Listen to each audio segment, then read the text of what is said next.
my microphone on just so everybody can hear everything. And as I understand, this session will be recorded. So the reason why I asked you all here this morning is we have before us the bill 1685, which is a bill that had some redefining homestead foods as artisan foods and a whole bunch of other legislation behind that. And this bill was voted interim study by the House and by our committee because we felt that the legislation that was presented to us was, first of all, very complicated and really needed to be looked at and compared to current law. Please take a seat along the table here because I'd like this to be somewhat informal. What we have before us is for this subcommittee to discuss this legislation and some of the what we have, get an understanding of what our licensing looks like now and what stakeholders and people who are doing food production locally what kinds of changes they would like to see to this. The committee as a whole, Environment and Agriculture, will be we have 3 interim study bills before us. This is one of them. And we will then have to make the recommendation as to whether or not the legislation being considered should be recommended for future legislation or not recommended for future legislation. It's my belief that we probably in our discussions of this bill, and I've heard so many people interested in doing something to expand our local food production abilities for our farmers and other local food producers, it's likely that I would imagine our committee would recommend this for future legislation. But I'm not going to make that determination on my own, nor I don't know that the 4 of us will make that decision today either. So I just want to open up the discussion about this bill, the concept of this bill. Why was this bill brought forward? What kind of problems does this kind of legislation seek to solve? And temper that with what kinds of laws we already have in statute regarding licensing, regarding food production, and managing the risk of foodborne illness. So I'm gonna start this off with the folks from Department of Health and Human Services to describe to us what the homestead food operation licensing landscape looks like, why we do what we do, and I'll have it from there. And I guess we have Colleen Smith from Department of Health and Human Services to give us that presentation. After that, I would like to have the bill sponsor come and, well, talk about, and you can sit in place as well, talk about why you brought this bill forward, what are the aspects of this bill that you feel are important, and what are the types of problems that you seek to solve with the legislation that you brought forward. So I'll go ahead and let Colleen Smith give us an overview of what's going on with our licensing and local food production.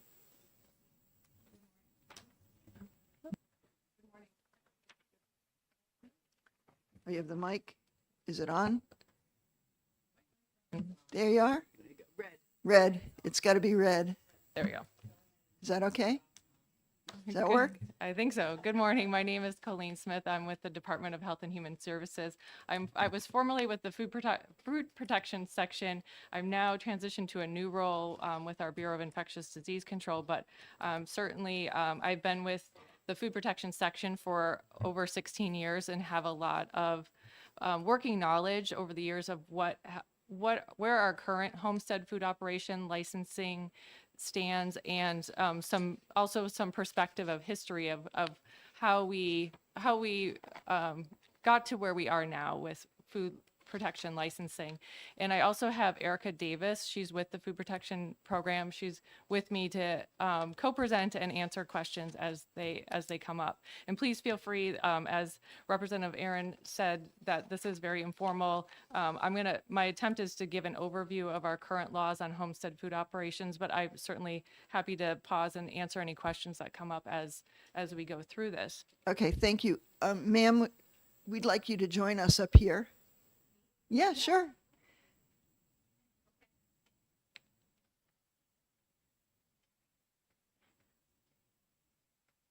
Thank you for coming today. Proceed.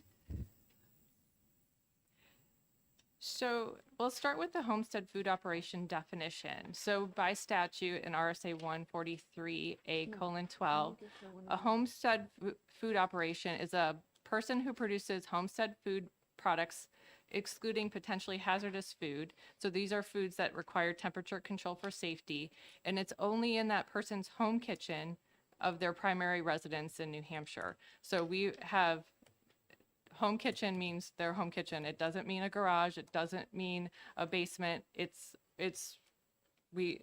limited to your home kitchen. Is that, excuse me, Sure. when you say that's limited to the home kitchen, is that actually specified in statute or is that in a rule? So this is the definition from the statute. It says home kitchen, and so that's what we have always put the guardrails around a home kitchen. A home kitchen doesn't mean other areas of a person's residence. It's the home kitchen. And I believe this was founded in that it was meant to give people an opportunity to start small in their home kitchen. But the expectation is you're using residential equipment. You're using a residential refrigerator, a stove. It wasn't meant to, I'm going to expand and put in commercial ovens and things like that in my basement or outbuilding or so forth. And we do have people that do that, but they're licensed as a commercial kitchen in that instance. It's not a homestead food operation. Yeah. Representative Comtois? Thank you, Madam Chair, and thank you for taking my question. If I heard you correctly, you said potentially hazardous food means food that needs to be controlled by temperature, Correct. and that's it. And it also includes low acid foods. Okay, thank you. Sure. Go ahead.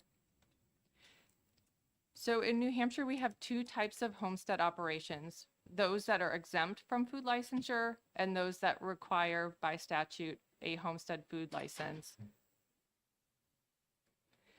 So those that are exempt, it's purely based on where they're offering the product. It's not, we don't have any income limitations. At one point in time, there was an income limitation that required you to be licensed or not licensed.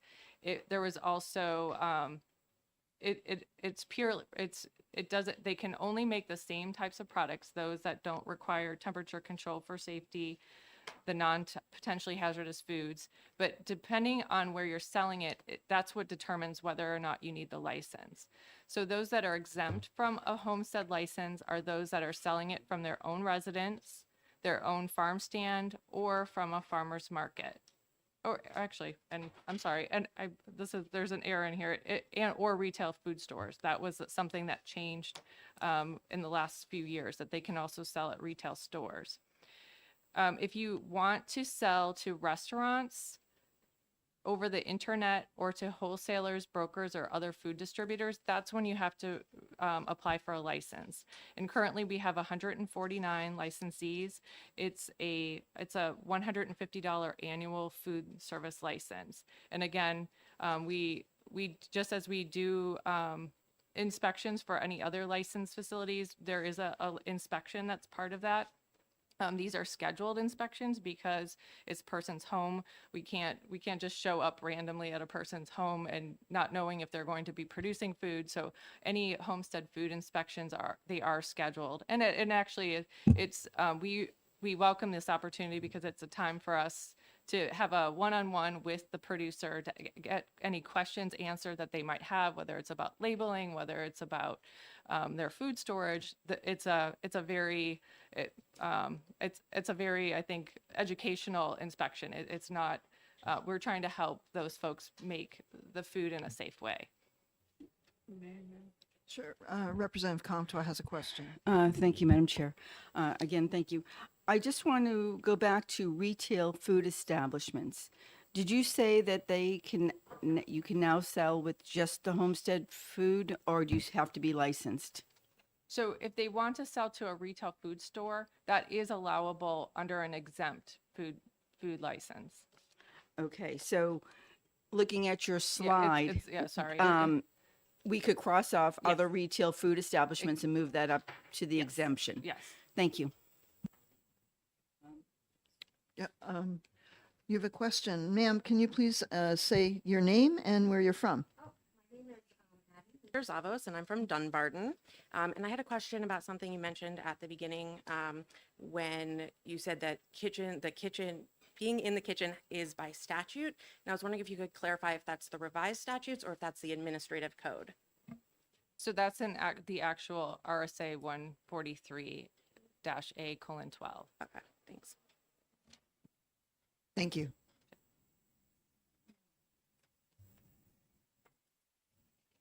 So the foods that are allowed to be made in a homestead food operation, and again, it's all the same types of products, whether you require a license or you don't require a license. So these include baked items such as breads, rolls, cookies, muffins, brownies, cakes, double crusted fruit pies, candies, fudge, baked dry products, herbs, spices, etc. Acid foods, including vinegars and mustards. And then we recently added processed acidified foods in the last legislative session, including pickles and salsas, and of course jams and jellies. Those have always been allowed to be made because of the high sugar content and the low pH make them a safer product to be made in a home kitchen.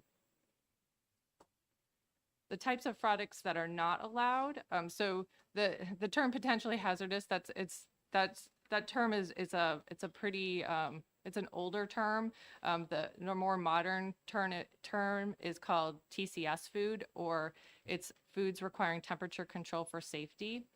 So, and also low acid foods are not allowed to be made in a homestead food operation. So examples of the foods that are not allowed currently are fresh or frozen soups, cheesecakes, hummus, and other dips, salads, sandwiches, and canned green beans would be an example of a low acid food. And that is certainly because an item like a green bean, its acidity can lend to, if not processed correctly, could lend to the risk of Clostridium botulinum if it was processed incorrectly.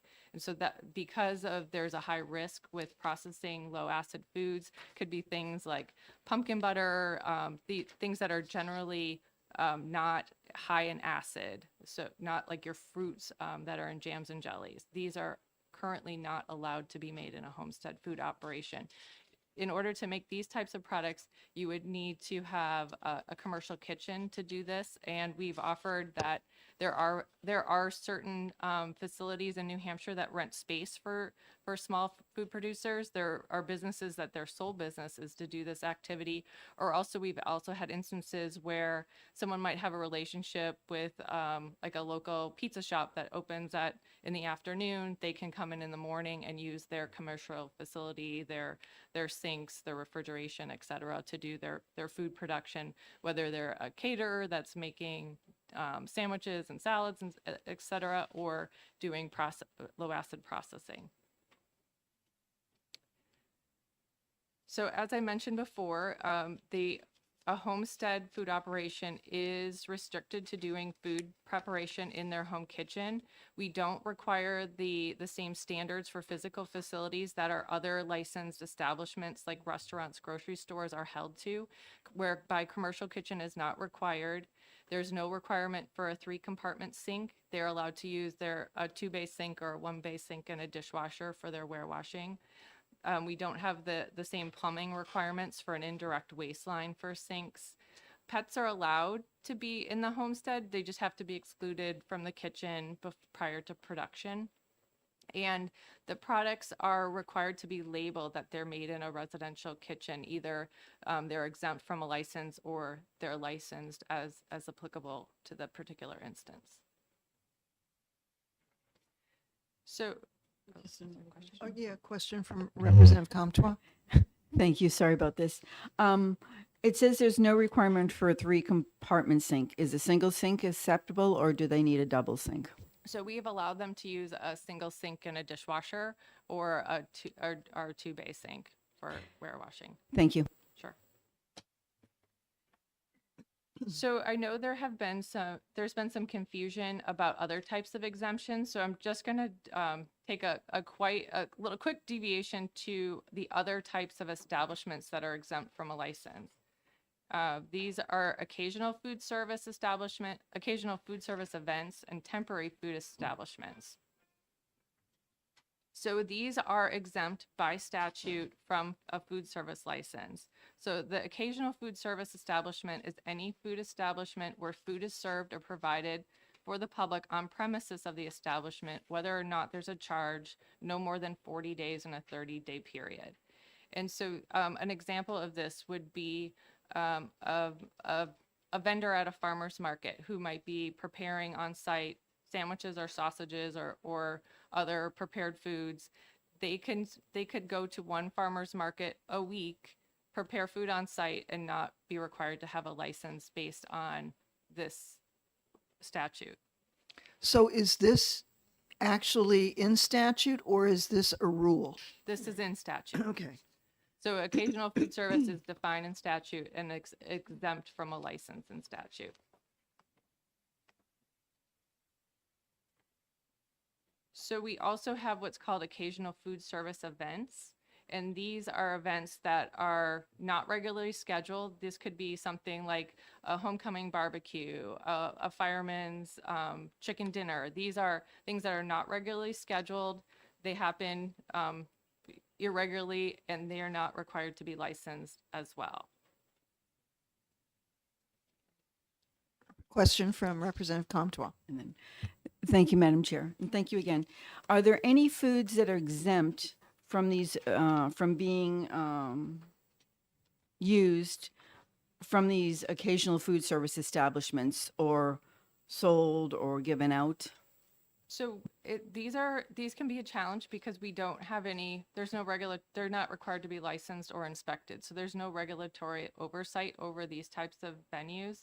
So we have recommendations on our website that are posted for occasional food services or those that are exempt from a license, but we don't have any enforcement over these items. Okay, and you have a question, Representative Elward. I'm sorry. Thank you, Madam Chair. Ms. Smith, so under an occasional food service event, that would include church bake sales, Yes. community dinners, old home day events, farmers markets that are sponsored by municipalities, private enterprises, for example. Well, I think that's the farmer's market, depending on if that gets into that again, these are not regularly scheduled events. So if you have a farmer's market that's every Tuesday from 2 to 4, that's a regularly scheduled event. That doesn't fall under that occasional food service event. Okay, thank you. Representative Comtois. Thank you, Madam Chair. I'd like to follow up on something with Representative Aylward. So what you're saying is an occasional food service event, so like a farmer's market that's scheduled every Saturday would not be occasional. What if there was a breakfast scheduled every month, just at a certain at a certain venue? Would that be considered an occasional, or would they then need a commercial kitchen? So likely you also, this is where I perfectly agree that there's confusion over this, because you also have your occasional food service establishment. So those could be considered a church breakfast that happens every Sunday, 4 days in a month. I know some Sundays, some months have 5 Sundays. We for the purposes of this, we're not going to require a license in that instance. So, and I think these exemptions have been in place for many, many years. I've been with the department since 2008. They've been there since then. I think they probably were founded in having this ability not to, definitely also being cognizant of the department's resources, that there's many of these happening every weekend, every day across New Hampshire. So looking at not necessarily that they're admitting that there's not high risk foods, but because of the frequency that they have been allowed to offer, that's one of the reasons why I would say is probably there's no licensing requirements. So my question then is, why wouldn't a farmer's market be included in occasional food service? I mean, they don't meet all year round. Normally it's just the summer months, once a week. So I think it's a matter of looking at the farmer's market itself isn't serving food. You have individual operators within the farmer's market that are providing food. Okay. Yeah, Representative Aylward and then, I'm sorry, Addie? Okay, thank you. Thank you, Madam Chair, for taking my question.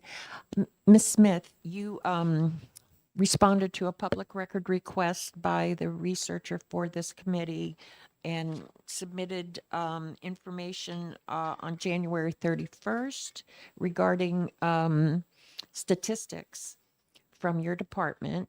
Are you familiar with this report? Yeah, Foodborne illnesses? I do remember the request, but I guess I would have to have it in front of me. Sure. It was a few months ago to know exactly what the Sure. nature of the request was. And in it says, of all the complaints your department handled over 5 years, only 3 involved community gatherings, soup kitchens, or other unregulated or uninspected facilities. I just want to see if you can confirm that's your understanding of complaints regarding foodborne illness So this would be a consumer complaint, correct? Yeah. 3. That sounds over 5 accurate. years. Okay, thank you. And Addie? Let's go back to the definition of the occasional food service establishment. So you mentioned that people at farmers markets can serve food that's time temperature controlled for safety. My understanding of that statute was that it was only applicable to people who are serving food from the premises where it was prepared. And I was wondering if you could explain kind of how that fits into the idea of a church breakfast or a farmer's market where you're not doing the preparation on site. So the definition of an occasional food service establishment is, again, provided for the public on the premises, so that the expectation is that you're making that food on the premises. Right. So how would that fit into the farmer's market where you're bringing a bunch of prepared things that you're then assembling on site? So that again, you wouldn't be allowed to do that. You're limited to on-site preparation. You're not supposed So to you're be like, are you baking the bread there? How does that work? So a bread would be something, if it's baked bread, it would be something you'd be allowed to do in a home food operation. And then you could bring it to the farmer's market. Okay.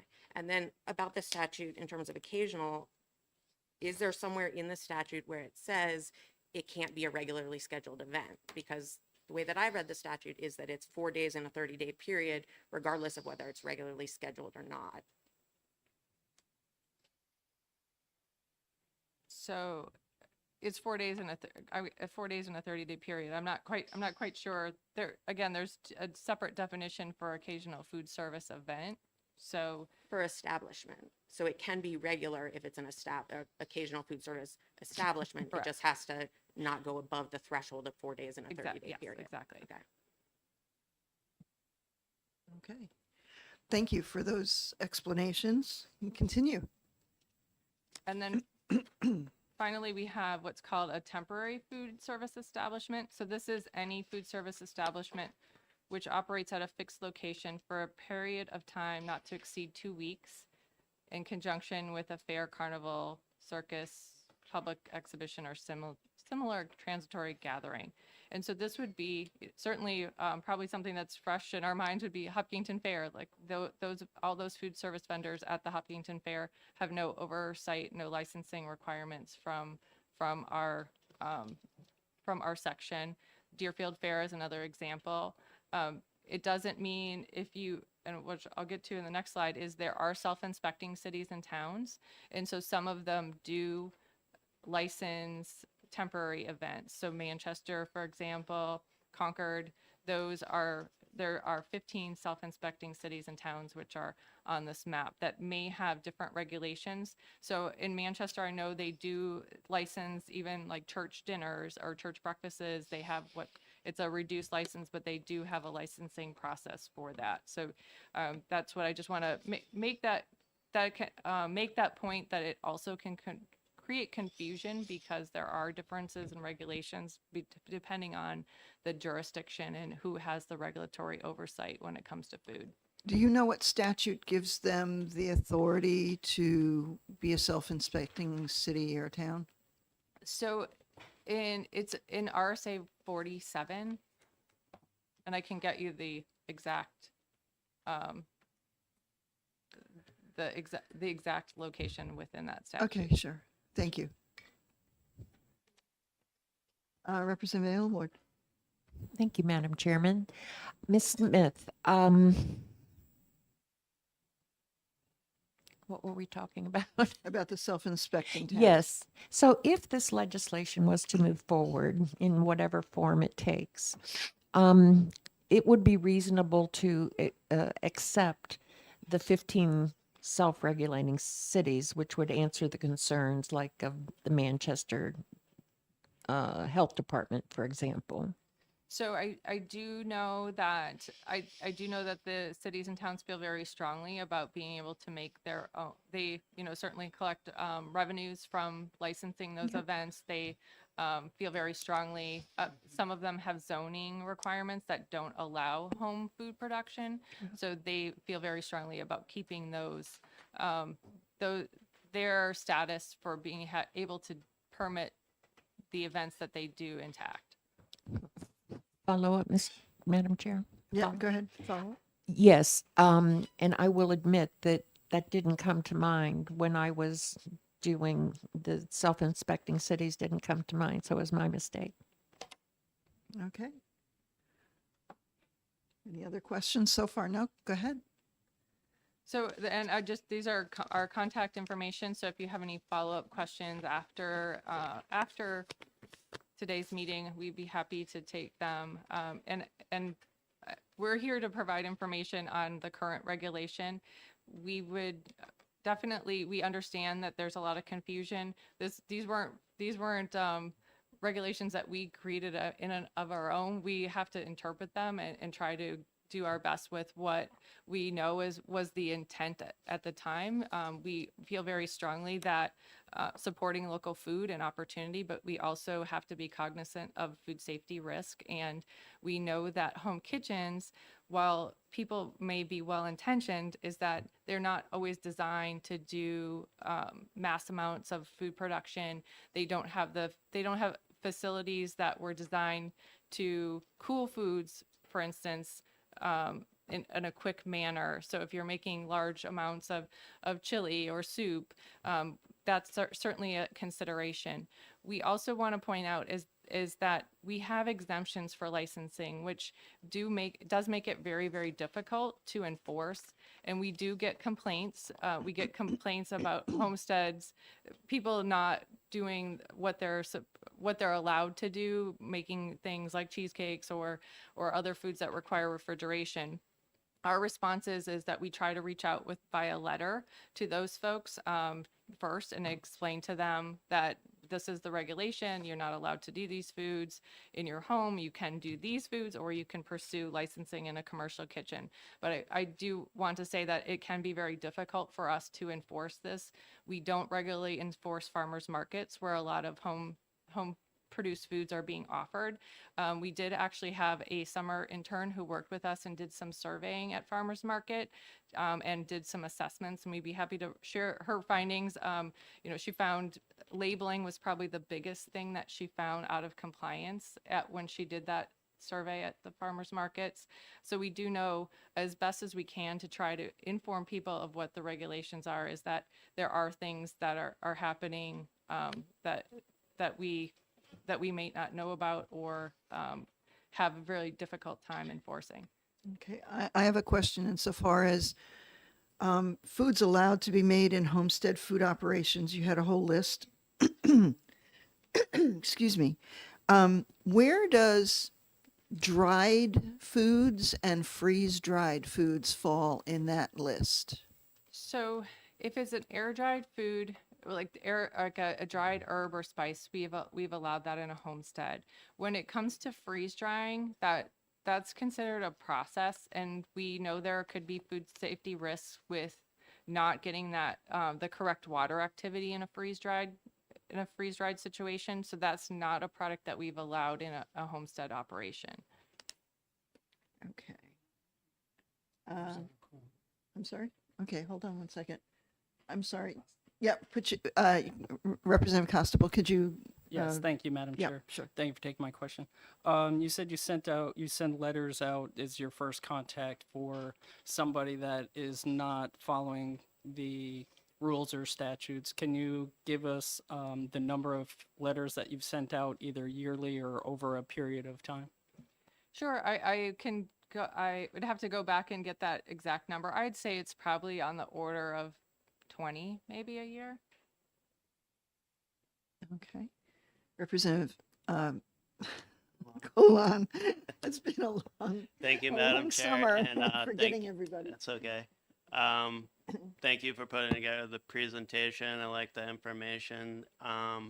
Just wondering if you, DHHS, if you guys have thought a little bit more, if you have any more opinions about labeling requirements, because these types of legislation, the 14 other states or however many now have had success with having uniform labeling requirements. And so we are kind of seeing here that we have a problem with duplicity or duplicative things, because New Hampshire is, well known for being a local control, state. So we do have these kind of confusing guidelines coming from the state level, and then we can, a locality can just say, we don't want any of this. So, have you guys thought a little bit about maybe just having uniform labeling requirements, and would that help? Because it seems to me that that could help, with farmers markets and like a community event.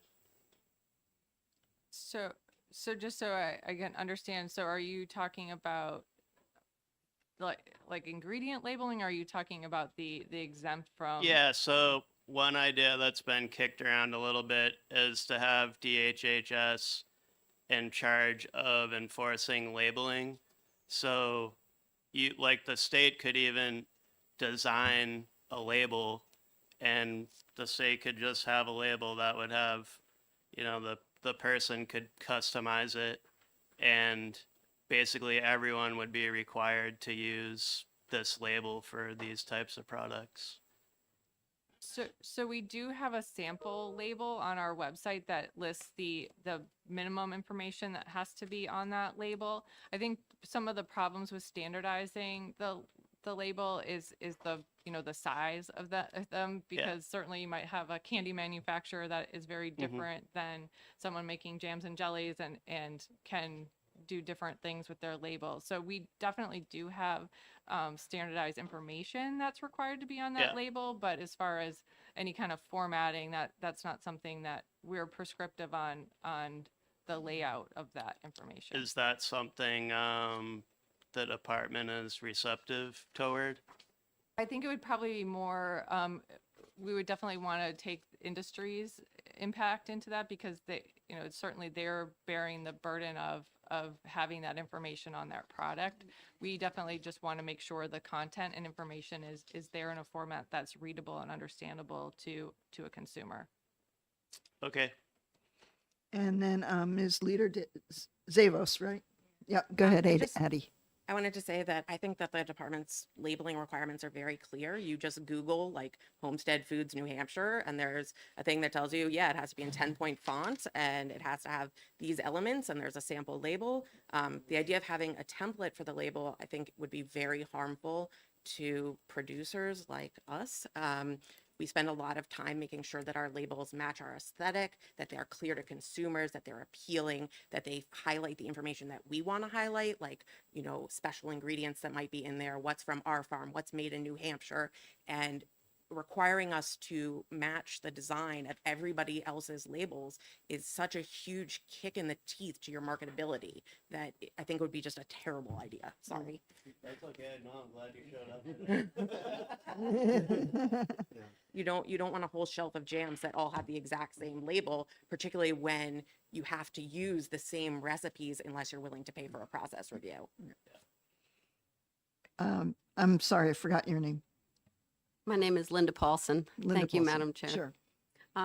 I am in agreement that I believe a standardized label is going to be very difficult to enforce for the simple fact that different products carry different ingredient lists. And yes, a candy maker may potentially have many more ingredients than someone simply producing a chocolate chip cookie.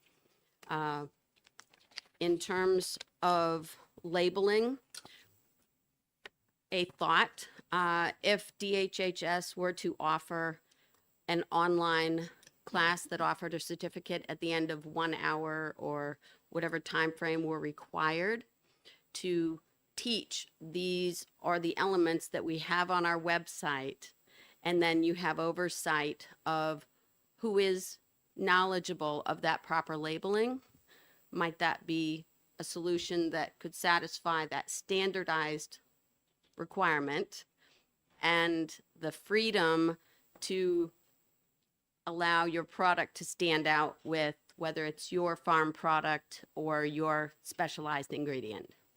So Yeah, I'm interested to know what your thoughts are of providing some sort of online course or doing some kind of course through UNH Extension to provide some of our producers with more information so that it's not, you know, somebody produces something and say, oh my God, how do I sell this? And rather than them going out and just doing whatever, you know, this would, I think, go a long way to helping people understand what they need to do and how they need to do it. You know, we all, you know, always are in support of educational opportunities and food safety, increasing food and safety for our producers and being able to have those forums to answer questions. 'Cause we know that it can be confusing. We spend a lot of hours on the phone each and every day trying to answer questions of what folks can and cannot do and how to do things properly, or guiding them to whether it's extension resources from New Hampshire or UMaine to get further food safety information. So we definitely would be in support of that. The way I just want to also just emphasize is that the way our current structure is with having that exempt group from licensing, we could make it a suggested or voluntary program, but without having, there's no registration or no process for us to document that someone has taken that class if they're an exempt homestead. Well, that's what I would think, is that if they were going to take this online course, that would somehow register them with your department, and that at the completion of that course, they can receive some sort of certification to show that they've been through that training and been through it successfully. Maybe they have to have, you know, pass some sort of test or something at the end. You know, and then perhaps maybe that would allow them to produce foods that are not made in homestead food operations if they had, you know, the training in how to produce fresh or frozen soups or cheesecakes or whatever in a safe manner. So I don't know what your thought is on that. I'd like to know. So certainly, I think training is a step in the right direction. I do just want to circle back to, their concern is also the equipment limitations in a home kitchen setting, is that you might have you have your household food that you have stored in your refrigerator, but now if you have this growing business, that you also now have to figure out, how am I going to put this kettle of soup in, or a sheet pan of soup in, to make sure it cools properly, is that we also want to be cognizant of the limitations that there can be in a home environment for being able to do the other parts of this, not only labeling, but keeping food at the required temperatures. So is a concern the amount of food that a person is producing on some scheduled amount, weekly or daily or whatever, insofar as what they'd be able to sell? So it would be the amount, and again, the type of food, is that the way the homestead food operation now, it's limited to things that have controls. When you have a baked good, a cookie, you're baking that, you're cooking it, it's shelf stable. When you have something like a cheesecake, you're also baking it, but now you have to store it in a refrigerator. If you have 20 cheesecakes, if you have 2 cheesecakes, maybe there's a difference in how you can do that safely. But how do we make a regulation that says you can only make 2 cheesecakes, you can't make 20 because we don't trust your home refrigerator? That's where it becomes very, very difficult to parse when you make that allowance for things that require temperature control to figure out the best pathway forward, when ultimately you have to consider we're allowing this in a home kitchen. Okay. Representative Comtois, you had a question? I did. I just wanted to go back to the labeling thing. And I think that instead of the department taking it on, to work in conjunction with the UNH Extension Cooperative, because they offer a lot of classes and they do a lot in conjunction with DHHS. They've had a very successful rabbit and poultry course that has been rolled out and has been offered for years now. And people have come to know, and if through the Farm Bureau and advertising with DHHS, if UNH periodically would offer that, Extension would offer that course online, and then people could print out a certificate once they completed it, I think that would be a plus. If we wanted to have some sort of training. I mean, obviously it shouldn't need to be required, because it's not required now.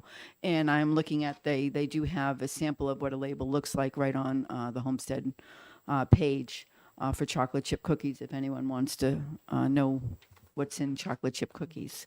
But that would be my suggestion, is to be working with UNH Extension Cooperative, because they really do specialize in educational programs. Representative Creighton had a question. I'll go around. Yes, ma'am. Thank you again for your testimony. It's, as always, you're spot on. I'm looking at the bill, and the way I read this is that the recommendation is to create artisan foods that allow the sale of those things that are now restricted to sell. Is that? So that would be my understanding of the bill, and I would also defer to Representative Alward, as I know Yeah, she's gonna explain in a little bit. she had put it forward, so she might have more insight into the completeness of what you were looking to do. Okay, for a follow-up. A follow-up, yeah. Okay, and I'll wait for that. But as you read this, though, and you brought up specifically the refrigeration issue, this, from a DHHS perspective, opens the gate a little bit too far in terms of what can reasonably, healthily be sold, safely be sold. We definitely have concerns about opening up the window for expansion of things that require refrigeration for safety. And also, we also want to think about as I recall in the bill as proposed, is that it allowed these to be offered at many locations. It wasn't just, Whole you know, paragraph. I'm coming to your house or your farm stand and I want to buy this product, that they could be sold in stores, they could be sold at restaurants, is that we definitely have a concern is making sure people are aware that these are made in a home food operation, and that also the locations that they're made. Certainly we wouldn't want somebody who has a restaurant to be making all their prepping at home and then bringing this to the restaurant. The customer thinks they're purchasing food that was made at the restaurant and it was actually made, you know, in somebody's home kitchen. Is also full disclosure to the consumer to make those choices as well. Okay, great, thank you. Ms. Leader Zalvos? Labeling, I think a lot of you are talking in generalities. Oh, there's problems with labels. People don't know how to do them. It might be helpful to dial in a little bit more on what aspects of the labels people are missing. And I will say that from having participated in tons of online baking forums for people who bake at home, there's really 3 issues with the labeling. One is that people don't understand how to write out the sub ingredients of things like baking powder or a commercial item like a Oreo that they're putting into their home baked thing. 2 is that a lot of home bakers don't know how to convert from a volume measurement to a weight measurement. So they have a hard time putting those items in order and they might not do it correctly and then their label is wrong. And 3 is the requirement to have your address, your home address on a product that you're selling at the farmer's market. I think there are a lot of concerns, particularly among the demographic that most commonly is doing home baking, which is women, about personal safety. You hear this question all the time. How should I sell my stuff at the farmer's market so that people don't know exactly where me and my kids live? I'm a single mom, whatever. There was a very, very widely publicized home invasion and rape of a home baker in Iowa, where someone came to her home pretending to be a customer, only knew about it from the label on her product, and then obviously had this horrible violent event happen to her. And so I wonder, Colleen, if you're seeing these 3 problems, addresses, weights, and ordering things, and some ingredients, if those are some of the most common problems or if there are other problems that you're seeing with the labels. So I think you did hit those spot on, is that those are problems. We have allowed people to put an email address in lieu of a physical address as we just want to be able to let the consumer have a way to contact that person if they have any questions or concerns about the product. Something like a producer number, which is what like Maryland, Arkansas, Minnesota, they offer the option of either having your home address or a health department assigned producer number so that your address is blocked from sort of public knowledge. I think as long as there was an established means of some way that consumer would be able to get more information about the product, or if, you know, they experienced an adverse event, you know, chipped a tooth or They might became just ill. want to order more. order more. Hey, you know? Representative Aylward? Thank you, Madam Chairman. Ms. Smith, back to labeling. The crux of my bill was to open up the industry, the homemade food industry, to include potentially hazardous foods or TCS foods. And in that was the very most important labeling requirement of the statement, refrigerate after purchase.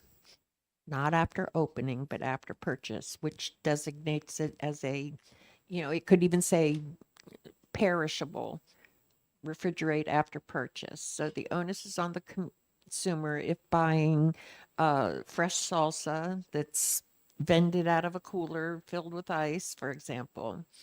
Have you thought about that particular statement in relation to whether or not this bill moves forward to allow TCS foods? So I think having having clear instructions for the consumer about how the food should be stored, that would be an important aspect of this. However, I think it's more the downstream is where we have our concerns about how is it held under proper temperature at production through distribution to that consumer. Right.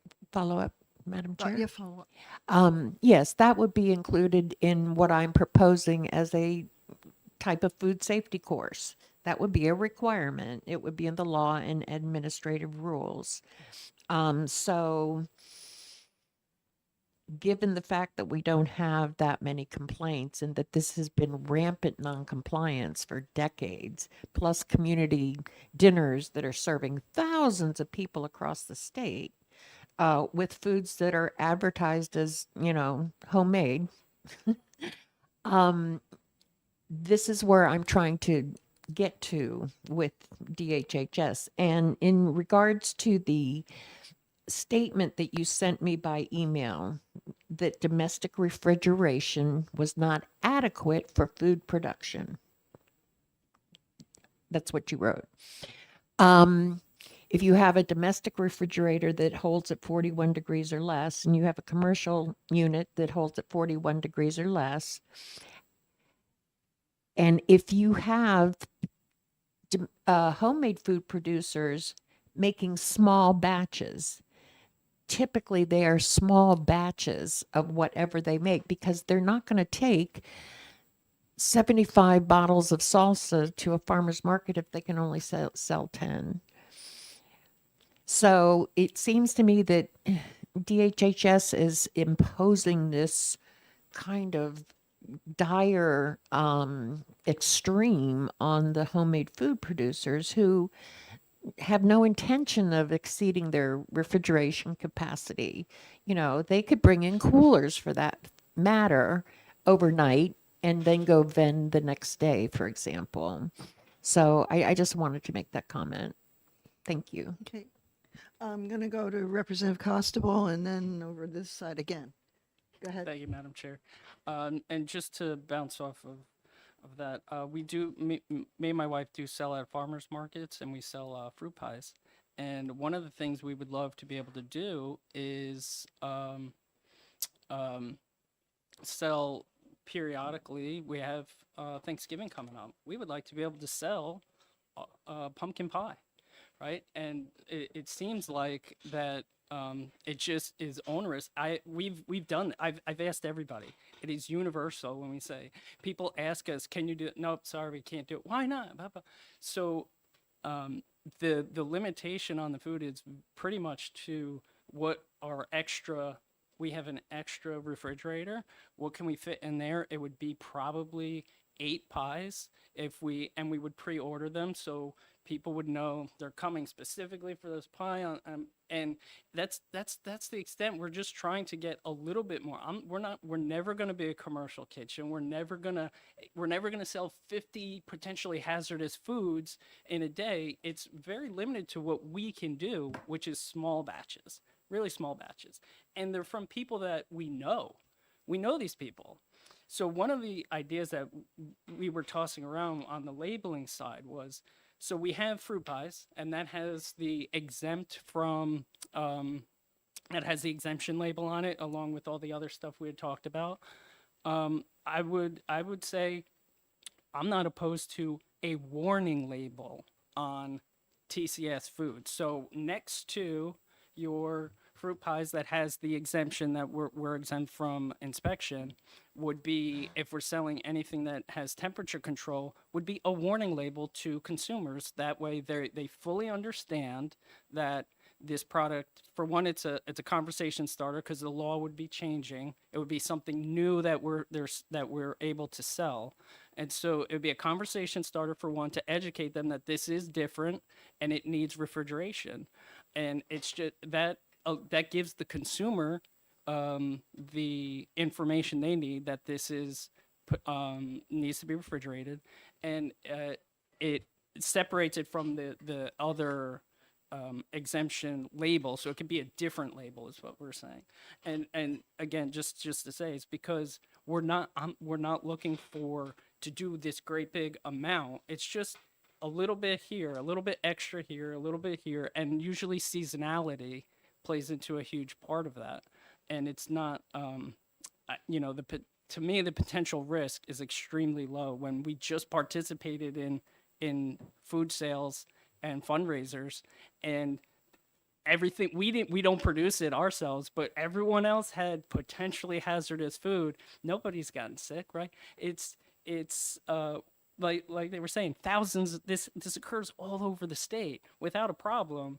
It just seems to be a problem when we want to exchange it for money. Anyway, thank you.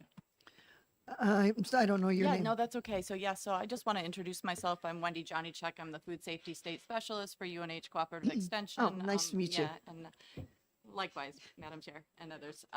So I just in terms of, I did wanted to offer myself in terms of any sort of feedback input in relation to the sort of food safety piece of things, but also wanted to, you mentioned UNH Cooperative Extension working closely on some of this work, and I just want to emphasize that we have, and we've enjoyed that work. We thought it has been very important, I know, for the rabbit and poultry course, and then also just in this homestead food operations space too. We have done educational materials, and we actually have gone out to different sites and done, sometimes in collaboration, sometimes on our own, some work in relation to education around this. And we would be welcome to potentially future sort of educational material in this, noting that if you are going to bring in UNH Extension, probably worth discussing in terms of just our capacity too. I actually wear 2 hats. We have 2 other team members, but definitely of interest. And what's your feasibility for offering an online course for potential food producers? Yeah, so I think it really depends on what an online course can take a variety of different, it can play out in a variety of different ways. I mean, we do the rabbit and poultry course, which actually is online, but moving to in person.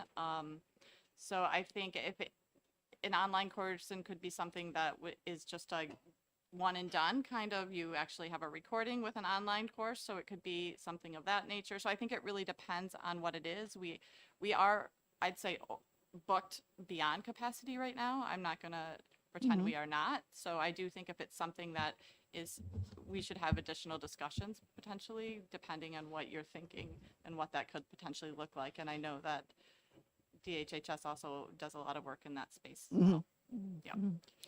Representative Comtois, and then I'll come back Uh, over here. Thank you, Madam Chair. I just wanted to follow up on something you said. We have had people from UNH Extension into our town for food safety, and they do great presentations. So they do come out to, if you request that in your town or maybe a group, they're very receptive. Okay. Over here. Hello, thank you, Madam Chairwoman. My name is Michael Williams. I'm Addie's husband and her business partner. And I wanted to just kind of put some things out into space here in terms of this discussion.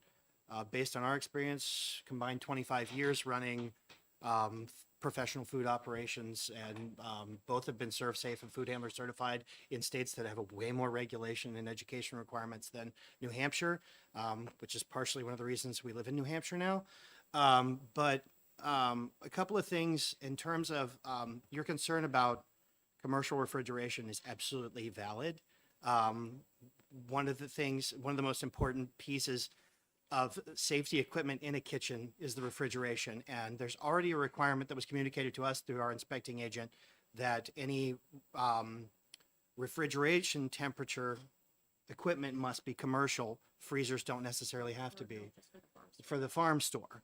And that made perfect sense to me. And the thing that she's describing, where you have like a huge pot of soup or a big hotel pan, a home refrigerator does not have the capacity through the cooling coils to move that heat around fast enough to cool that down at a safe time period, or to guarantee that it will. It's not just about keeping the temperature low, it's about It's about getting how, the temperature. yeah, it's about how fast the temperature changes. So, it seems obvious to me that one of the things that we can do if someone does want to make artisan food and use and produce and sell TCS foods out of a home kitchen, it's not, if we wanted to put in a 2-door Trauson refrigerator that was used, we'd spend $1,500, go pick it up, spend about $500 to have a technician look at it to make sure that it's working up to spec. And then we've spent $2,000 on a refrigerator that helps us make safe food.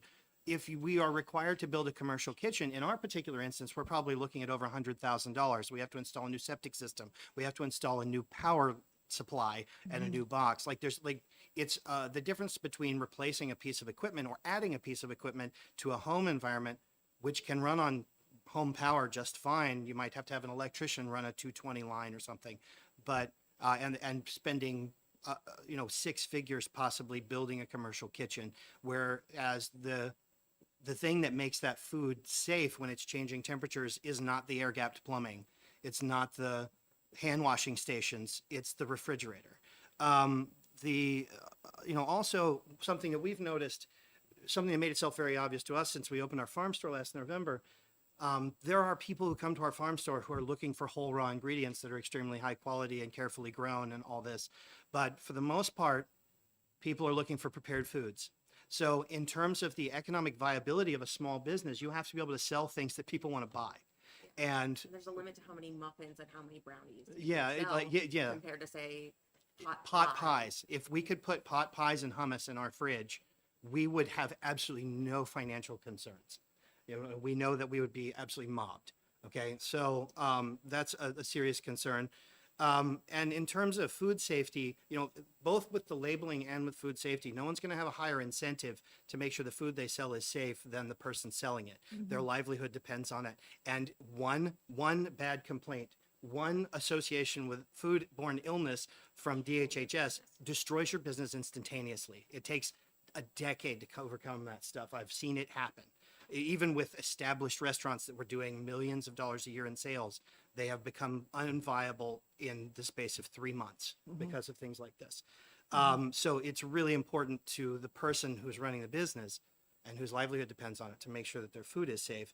And going back to the labeling requirements, you can set up a class to make sure people understand the labeling requirements and all that. I think you guys have done a great job of making it clear what's required on the label. It's very easy to find. It's very easy to understand. And, I go back to my experience in the military, and the 3 most dreaded letters in the military are CBT, computer-based training. If you have to go on and sit there and click through a training slideshow, that is something people really genuinely don't want to do. And what ends up happening is you click through, you barely pass the test at the end, and you get your certificate. Whereas you've got basically 2 people doing business, people who want to scale, people like us who want to do this full time and want to make it our entire living, who in New Hampshire, given the population and population density, it is impossible for us to fly under the radar. We are small. We don't even have 1,000 followers on Facebook yet, but we've already been referred to in our town as celebrities. Okay. So there is no possibility that a food operation our size or the size we want to be is going to fly under the radar here. People who want to do it as a side business, who are not relying on it for their primary income, whether you put the training up there or not, they are much more likely to try and operate in the gray or stay out of sight. And they're not going to care about the labeling requirements either way, whether you do an online course or not. So for us, we want to make sure the label is on there for us. We were going to label it anyway because there are allergens. There are things that people are preferring to avoid in their diet that are going to be in our foods that we want to make sure they have the opportunity to see are in our foods.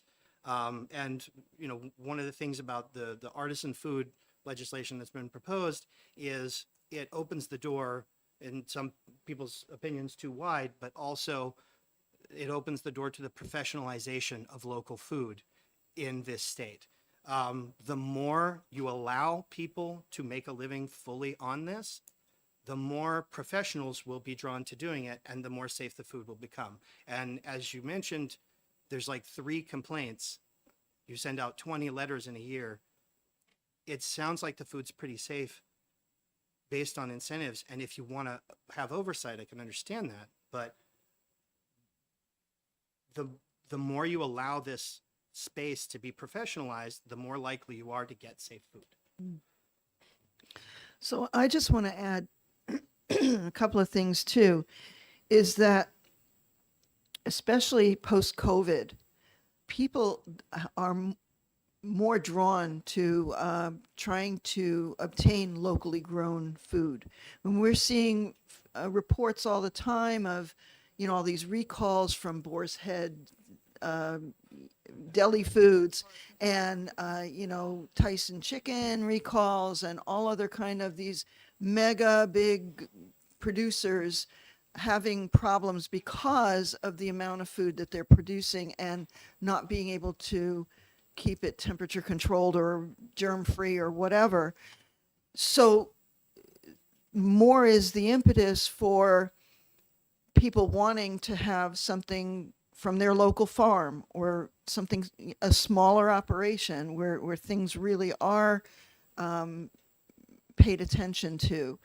And I think that's where a lot of this feeling is coming from, this kind of legislation. We saw more than one bill hit my committee this year having to do with expansion of what our farmers and small local producers can offer because people want it.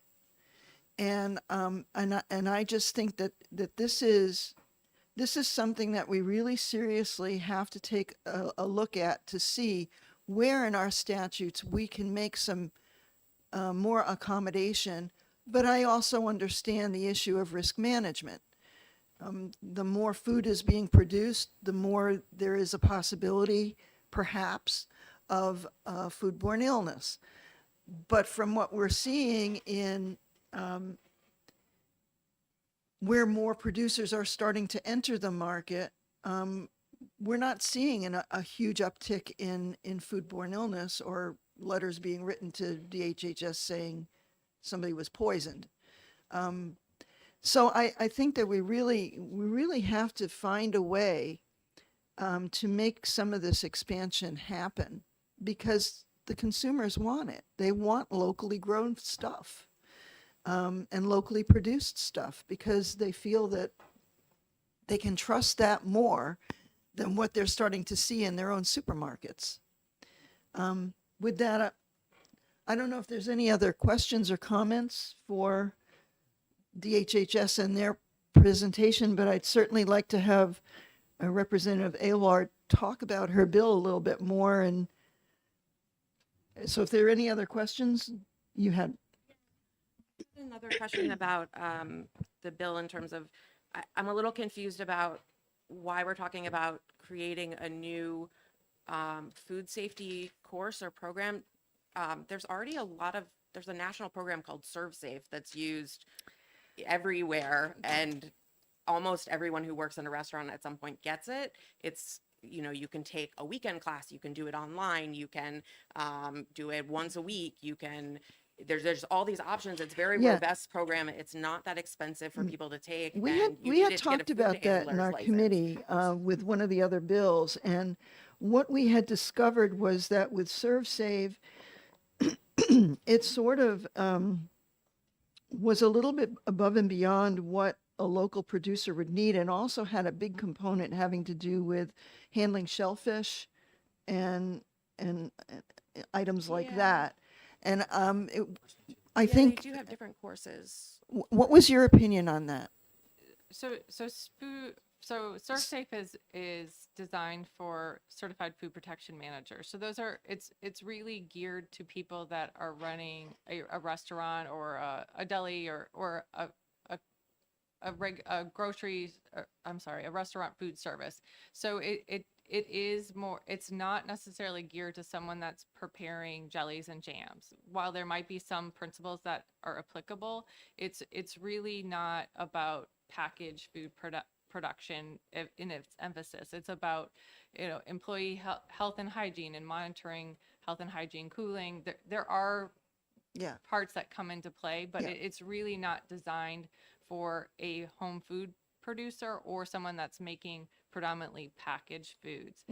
And I really appreciate the folks that have come to speak today, because one thing that's hard, I mean, these aren't our regulations. We have to act to what the current law has. Right. And I want to recognize is that we've made changes to this law over time. It used to be income limit based. There used to be a $5,000 homestead, if you made $5,000 or less, you were a tier 1. If you made $10,000 or more, you were a tier 2. We took away the income limits. We upped the income limits and then took the income limits away. We changed that now you can sell products to retail stores, and we've done a little bit of changes over time. But kind of what I'm hearing is this still isn't, maybe it wasn't, maybe what we were doing was trying to incrementally change things, but it really wasn't what was going to help small producers ultimately. And I think what the challenge for this committee is trying to figure out how can we frame something up to open some doors, but also have limitations to make sure that things can, that the sky's not the limit, that we're not becoming a full-scale bakery in a home kitchen, because that can lead to other problems. It could lead to foodborne illness. It could lead to failed septic systems. Is that there's like a spiraling thing of consideration, but maybe there's opportunities for someone to make 10 pumpkin pies in a season. But that's kind of the challenge before you all, is that to come up with something that might make sense, but also recognizing by opening that, what also can fall into that. Are we allowing home caterers? Are we allowing people to make prepared meals? Are we allowed to make cheese in our bathtubs? Like we have to think about, by giving it inches, that it might not just mean you can make 10 pumpkin pies. It can open the window for more things. So that's just my as I feel that hearing from this, that there's something broken here. I don't have the answers, but I can just present as to what the current Sure. regulation is. And we really appreciate that it- too. it And wasn't- this is the conversations that have to be had to kind of tease out and figure out where we want to go, what we want to see happen, and whether or not, those ideas are detrimental or not. Representative Comtois. Thank you, Madam Chair. And sitting here listening and knowing that we're looking at a home kitchen versus commercial kitchen, but somewhere there's something in between. And that's where the disconnect is. Because people don't want to go full-blown commercial, but yet they want to make some foods that may be temperature controlled. But yet under the Homestead Food Act, if you add commercial equipment, then you kind of moved away from the homestead into the commercial. Where if we're talking about temperature controlled, maybe we could allow them to get a specific type of refrigerator or a freezer so that that can be certified or inspected so that they can sell some temperature controlled foods, and maybe we make it seasonal or specific to holidays to start with. So I'm just throwing out some ideas, and but I don't know. But going from a homestead to a commercial is a lot of money, and it's very expensive, and it's not doable for most people. So Okay. Thank Madam you. Chairman, thank you. Oh, sorry. Go ahead. Thank you. Thank you. In response to wanting to acquiesce to the safety of our communities and allow pumpkin pies, chocolate dipped strawberries, hummus, I have brainstormed with some other local bakers in my community, something that we are not sure whether it exists currently or not.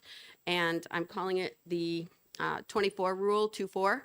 In a 30-day period, 4 days, where within a 24-hour period, pies could be made on site, sold on site, received on site. It protects the refrigeration. It protects the consumer in that direct conversation of, I'm taking this from my refrigerator. You must keep it refrigerated for your safety. It could be an option in a direction to go to appease all parties. I don't know the degree and volume of what you're doing, but for 8 pies in the month of November, the 2-4 rule of you get 4 days within that 30-day period, 24 hours to produce those pies, have your consumers that pre-order pick up, and they must be out of your kitchen Otherwise, they are no longer saleable. Could be an option to visit in terms of protecting our communities and still allowing our homesteaders, artisan bakers, whatever we call them, the freedom to do their trade and bring more product to within the state on the, I don't recall the exact wording, but it was elevated stance of a product. And I believe in New Hampshire, we have the ability to do that. And we have the ability right now to visit this conversation on how to elevate that for our homestead artisan producers. So thank you. Okay. Addie? Yeah, I just wanted to say, I think that is the pivotal point within New Hampshire law that can be changed most easily and most safely is the idea of changing the occasional food service establishment to an occasional food establishment so that it includes the sale of items that are intended for off-premise consumption instead of just items for on-premise consumption.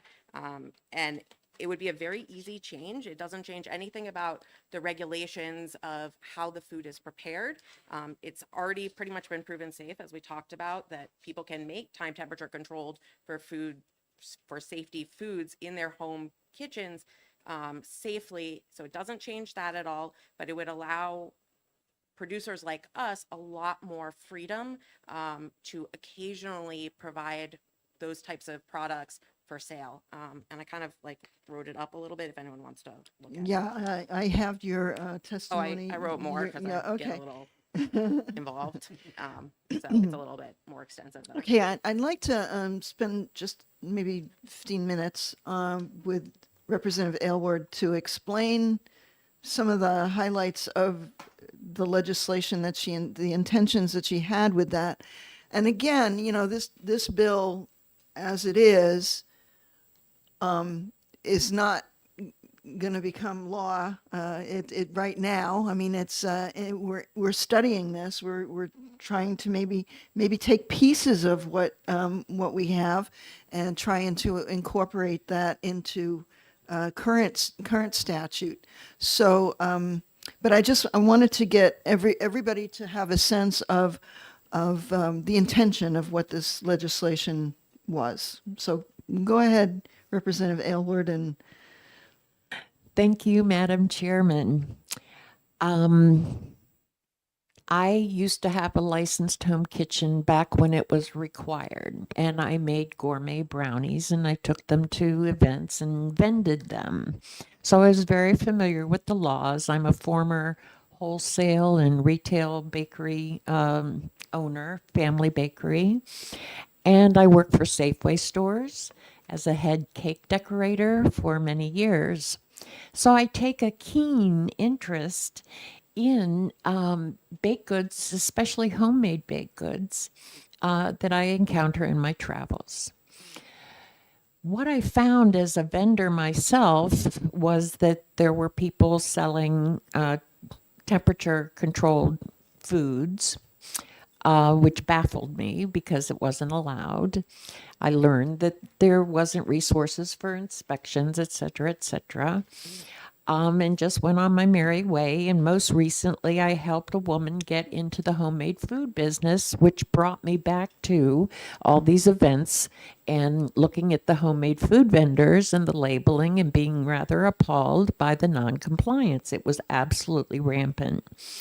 When anything from caramel that was jarred in a can, made with milk or cream, to focaccia, cheese, you just name it. So I turned around and made a public record request, and this is well before I was a legislator. I had no idea I would become elected to this position at the time. It was just out of curiosity and being a formerly regulated individual as a private investigator and detective agency owner. So once you're kind of licensed, you like to play by the rules. So I asked DHHS for evidence of foodborne illness. Originally, I got back answers that said there were no complaints you know, along the way. The House researcher came up with the 3 in 5 years. So I then discovered the double standard whereby nonprofits, municipalities, and private enterprise can set up an event and not be regulated by the homemade foods that are donated to these events. So just over the past 2 weekends, I went to 2 separate events. One featured egg custard pie at room temperature, sitting out on the tables. It also had cream pies, which are not allowed for a homemade food producer to make. And so I took the custard pie, I ate it, I didn't get sick. I then went to another event where they had pulled pork that was at tepid temperature, along with coleslaw, and I ate it and I didn't get sick. So my biggest question here was, how can we have a double standard where these nonprofits can take homemade foods and sell them and serve them to consumers, to attendees, and we still have these numbers of 20 letters and 3, complaints over 5 years. And I totally agree with, there's a liability involved if you don't make good food or safe food, etc. But to this date, I see zucchini bread, banana bread sold everywhere. And quite frankly, I leave my banana bread on the counter for up to 3 days. I don't like to refrigerate it. Nobody's gotten sick. So no one came up to me and said, we want to make these temperature controlled foods. Nobody. I was just going through the internet and found the Institute of Justice, and they rated New Hampshire as a C- for food freedom, as in comparison to the other states that have deregulated the industry. So I called them up and I said, hey, what would it take to make New Hampshire an A+? And now I'm a legislator and I can kind of do something about this. So they helped me formulate the language that you see in this bill. It's the first time for me. I, blindly trusted. I fine-tuned it to what I was seeing in the marketplace, the reality of the marketplace, and put it in a bill. So this was my, first bill submission.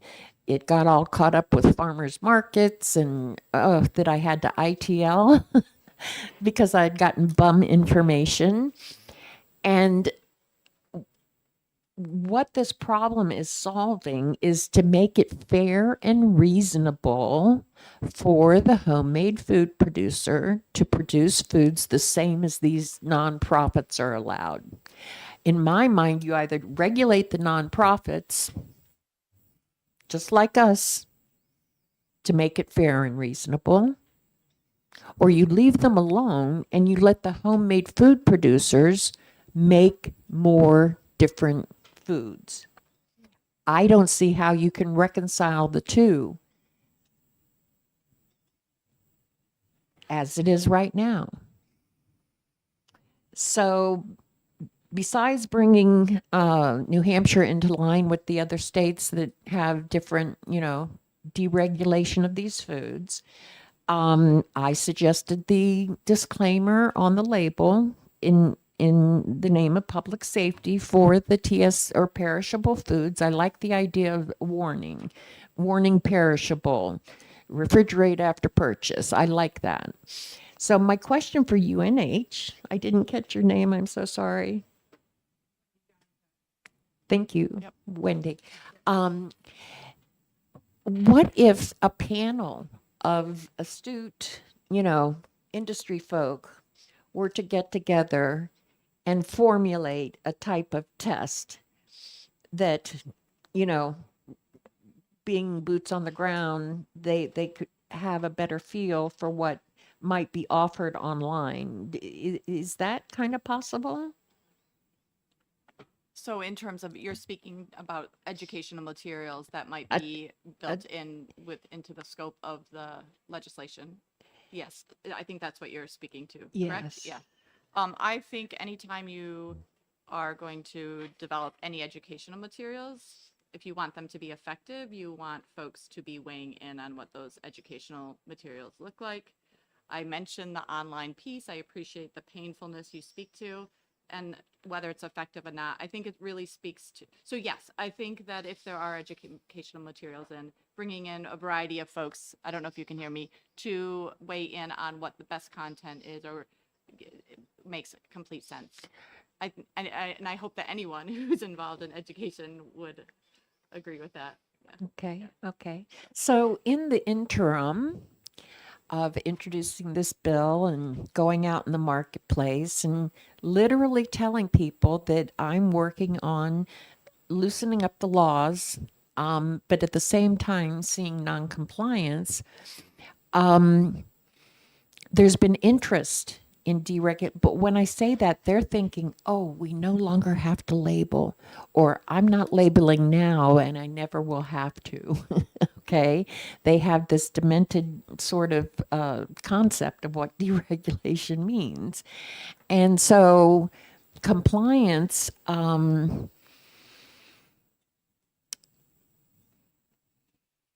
understand currently compliance is dependent primarily upon members of the public reporting suspicions of noncompliance. And on the other hand, compliance to a homemade food producer may mean I don't have to do this because they're not inspecting us, because that's what I've heard out in the marketplace. Elevating the image of the industry, putting out PSAs twice annually, as I suggest in my bill, will increase peer pressure out in the marketplace, I think. Increase awareness. The public might say, hey, you're not labeled properly. I'm not going to buy your product. I think the small batch idea for many of us, or you, I consider myself a homemade food producer and I'm not, but I feel like I should be. Anyway, we lost our refrigerator the night before last. It went dead. And we had to put 15 pints of my companion's fresh salsa in a cooler with ice, but it had fit reasonably on the middle shelf of the refrigerator.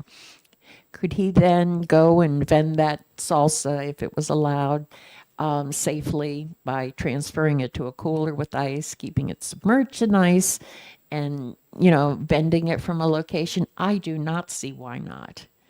I do not see how an ice-filled cooler prohibits the sale of this product or any product that is in a sealed container and can take being in ice or dry ice. So I understand the concerns of the department. I really, really do. But at the same time, common sense has to come into play here at some point.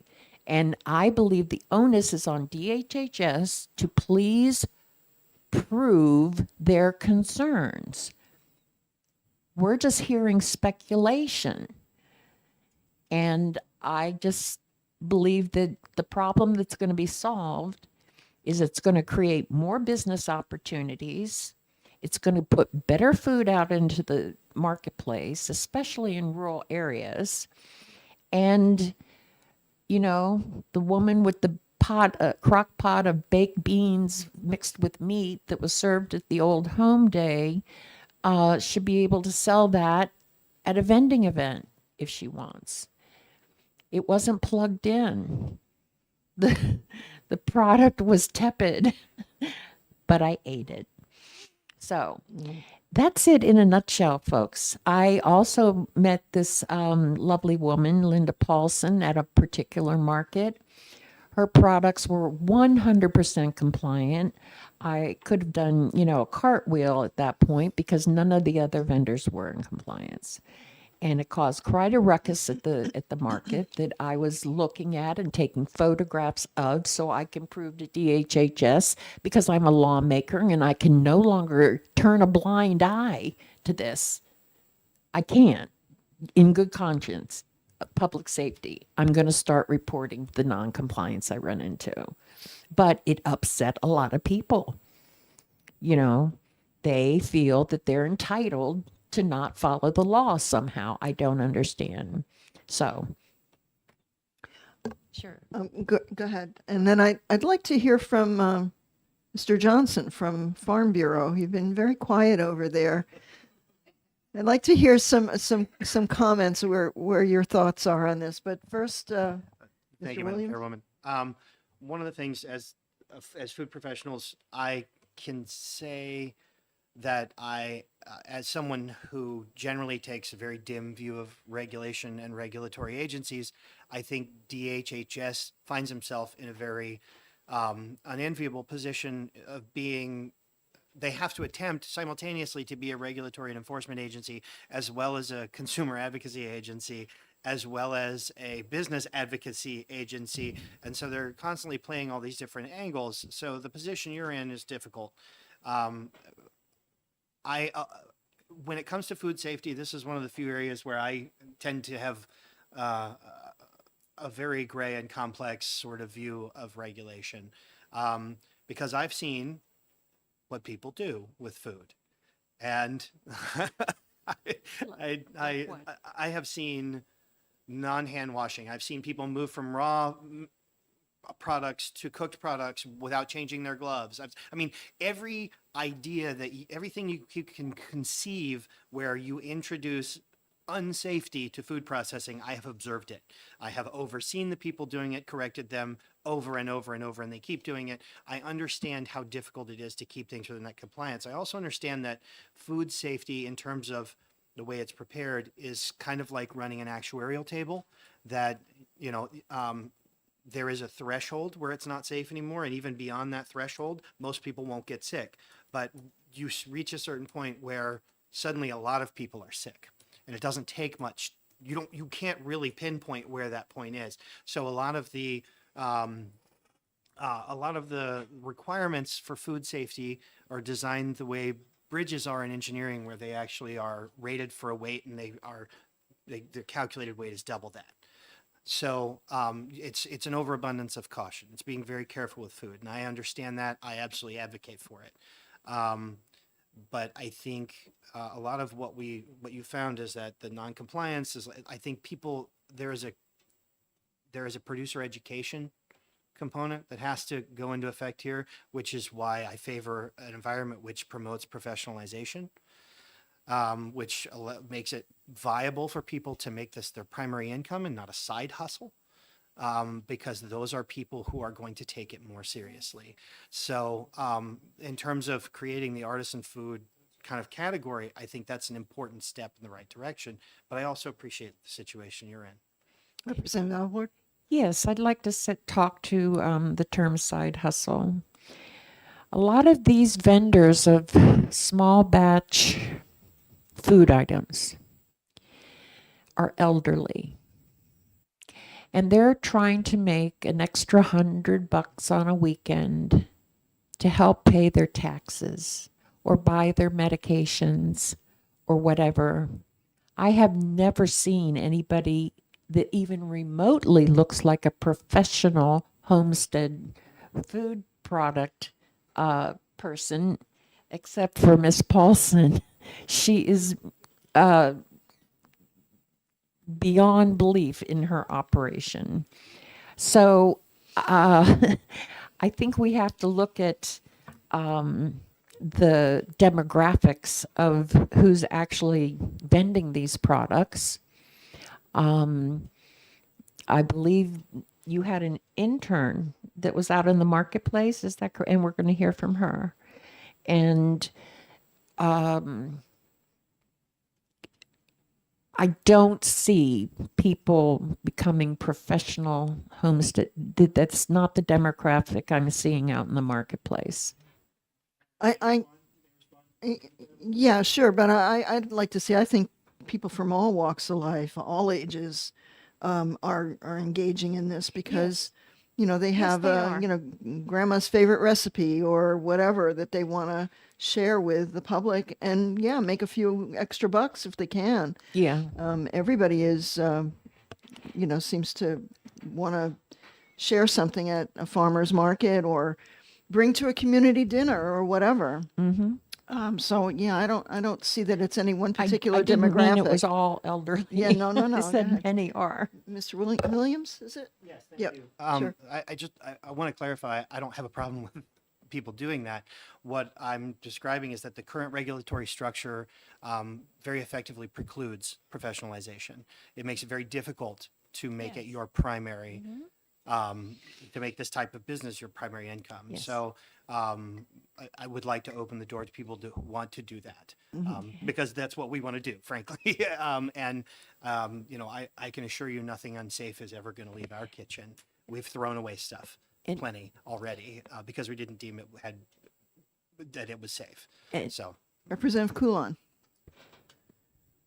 Thank you, Madam Chair. Yeah, so I think what I'm hearing over here is that the best thing we can do legislatively is to try and simplify our statutes because what I'm hearing, and you know, I don't like this idea of you out at farmers markets snitching on people. That I'm a little worried for your health and safety at that point, beyond foodborne illness. But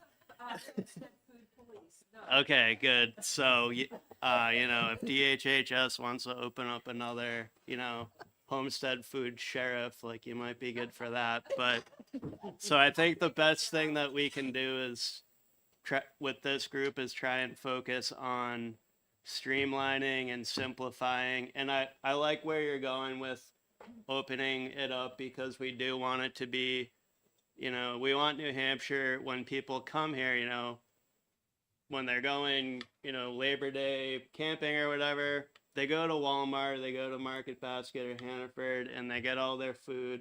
And when they come to a small business, they don't want to see the same stuff chopped up, you know, they want to see unique stuff. And so this helps our tourism industry as well if we can have more artisanal, skilled people making very high quality things that are better than you can get in the supermarket. So I see it as more as like a race to the top than a race to the bottom. And the best thing, like with legislation, every change that we make, it's a cause and effect. So there's no like perfect utopian legislation. We're probably never gonna wind up at this perfect mountaintop of legislation where everything's perfect and no one has a complaint because, you know, everything's going to affect someone in a certain way. So I think the best thing we can do is try and simplify and streamline and make it easy for people to understand reading and then hopefully grow a strong, you know, vibrant industry. Mr. Johnson, would you like to share your thoughts on behalf of Farm Bureau? Well, we guess initially became involved, took an interest when Representative Elwood stopped by our office last fall, I guess, when you were looking at introducing the bills, and she had some ideas that brought in farmers markets. And initially, we had concerns with her wanting to open up markets for artisan producers, but also drawing in the farmers market definition. And we see there's a lot of that definition, that those markets are for farmers are important to us. There's an integrity to that. But it was evident from talking with her that she had done her homework and knew what she was talking about, and a lot of things made a lot of sense. And we certainly, as far as the artisan producers go. So I think from what you're hearing, there definitely is, as Representative Comtois mentioned, kind of that donut hole where there's an area of food producers that are not being served like they could be and need to be. Do you know of any farms or farm stands that have come to New Hampshire Farm Bureau with suggestions of how they may or how the law can change so that they may be able to produce and sell more varied product? Yeah, not recently, I can say. Years ago, prior to, I know that when the homestead food statute became law, that during that time period, yeah, we had a lot of discussions. More recently, no, not as much. But I do think just from hearing the potential of some of the suggestions, I can see where it would help some folks, on a small scale to get their products into a little bit wider market, and then maybe from there upscale. Because I mean, personally, I would love to see, a farmer who is growing pumpkins be able to sell pumpkin pies. Well, yeah, And or if they're beef producers, if they can do up some sort of casseroles and put them in their freezer, because they already have a farm stand that has a freezer or refrigerator. If they could, do those kinds of meals based on the products that they're actually raising on their farm, I think that would be, something spectacular for them. yeah, no, most definitely. I can see where we have farmers that selling turkeys, harvested on the farm under the exemption, and adding pumpkin pies to that. You're going to have those consumers are going to, one-stop shopping type thing. Right, Would be right. a benefit. I do have, and I don't know if the department has had a chance to see that the letter that you had email you had provided me from Eckert Farm regarding they have a licensed dairy kitchen, and then they aren't able to do some things, and I'm curious there why you think that could be something done there as well, because they do have a established licensed facility. But I can talk with you later about that. Yeah. The other question I do have, and it's kind of aside from all this, is I listening to some of the producers here. I have a question about insurance, about how you're dealing with that, and it's aside from the legislation, I know, but I can talk to you folks offline here. But that's a question I have: is how you're dealing with that. Okay. So, Representative Constable. oh, sorry. Yep, Thank sure, you, go Madam ahead. Chair. Just for us to sell at markets, they required $1 million policy on general product liability on it. So to be a part of any of the farmers markets that we sell at, they required us to have a commercial liability. on I it. guess my question is: have you discussed with them the bill? This what it would, So what their in term- response would be so- there?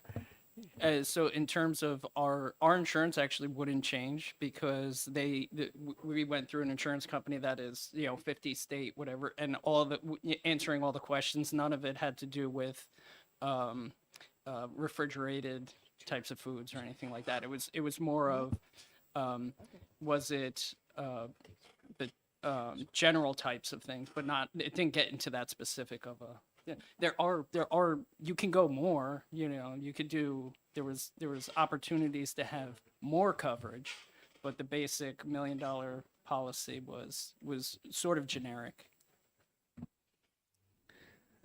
Okay. Sure. Colleen. I just want just a couple additional points is I know that we have talked about the number of complaints that we've received and reports of foodborne illness, but and I appreciate that you didn't get sick when you ate that pork, but we have to, sometimes these illnesses are underreported. Many times they're underreported. So people can have a stomach bug, get better, and don't go to the doctor. We don't know about that. We don't know we don't know if they made it at home. If they went to a restaurant and got sick, they went to the church dinner and got sick. Some things are undetected by us. So it doesn't mean that just because we don't have reports of them that they're not happening. We have to look at the possibility of we know that microorganisms grow when they're out of temperature control under certain conditions. And so we have to protect against that. And I just want to caution us as that while we are supportive of growing local foods and the ability for consumers to get access to local foods, it doesn't mean that they have to be unsafe foods. It is that food in a Hannaford versus food at a farmer's market should be equally safe. And just because you want to purchase your food from a local farmer, that doesn't mean that we should sacrifice on food safety. One thing that we've bounced around this idea is potentially having a voluntary seal of quality or a seal of food safety, is appreciating that there might be the gamut of people that are really focused and dedicated and want to invest in equipment to make more food, is having some kind of, whether it's licensing or registration, proof of attending an educational requirement, proof of having an interface with an inspector that they haven't. He's giving me a thumbs up. Thumbs up is maybe, and there are similar programs. I'm thinking about apple cider, thinking about honey, where these are voluntary programs within the Department of Agriculture. But maybe something that could bridge that gap is that we're just not opening the doorway to more products without some kind of oversight. Because what I'm hearing is that this lack of oversight, and I'm not advocating, because I also know our resource limitations, is that there's 5,000 license places that we don't get to as often as we could, let alone farmers markets, is some way of building in those protections, because it sounds like as best as we've tried to make some decisions, trying to look at risk and allow low risk foods, is that we're still missing the mark as far as either people aren't abiding by that, or they're not labeling things correctly. We're still missing the mark somehow. So that's just one thought that we have kind of bounced around as an idea of maybe how something could work. But Okay, Addie? I want to talk about two things, and one is just a response to that. The state that we used to live in, Virginia, has a very robust home-based food producer system, where you can make refrigerated items. You can basically do anything you could do in a commercial kitchen, you can do in your home kitchen, as long as you're labeling it correctly. And the reason that they have that is because they have an extensive inspection system for home-based food producers, as well as extensive resources to help them be safe. So it might be worth looking at some of those resources that Virginia already has, because they have food safety stuff that is tailored to the home producer, which can be kind of different from the restaurant producer. So that's one thing. The second thing is kind of about the importance of home-based industry. I kind of wanted to tell a little bit, very short story about my background. So my great-grandmother immigrated to the U.S. from Belarusia in around 1900. She did not speak any English. She didn't read or write. She spoke only Yiddish. She met my great-grandfather, who was a ragman. And if you don't know what that is, it's someone who carries a sack of rags and sells them on the street. And so he would ride the trolleys around Pittsburgh and sell these rags. She and her sister took in mending, and also did baked goods from their home. My grandmother, her daughter, was the first person to graduate from high school in the family, and she took an accounting course and then did, as sort of side work while her husband was in the military, accounting from their kitchen table in the evenings to bring in extra money. My mom went to law school, and she ended up quitting her corporate job so that she could stay home, and also, while doing her law career, be with me and take care of me when I was little.